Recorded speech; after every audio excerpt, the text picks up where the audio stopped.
right, this is our straight arm lat pull down. Right now we have it about chest height. You can do this also higher, just depending on the angle that you're trying to target. But the chest height is good because I can keep my body straight and get this pull straight through here. I could also just hinge a little bit more, which is going to turn it more into somewhat of a vertical pull.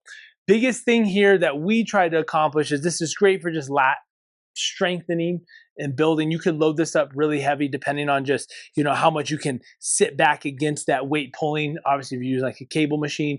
But from a rehab perspective, we're focusing on positioning of the shoulder.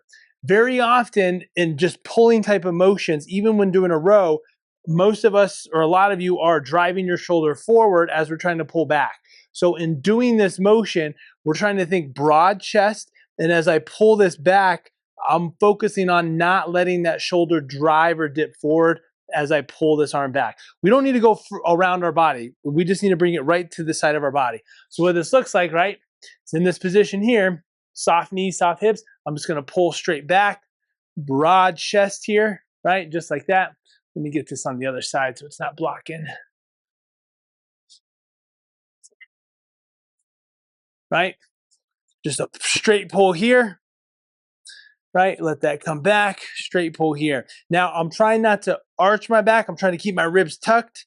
And again, we don't want those shoulders dipping. We want to keep those shoulders and chest nice and broad, okay?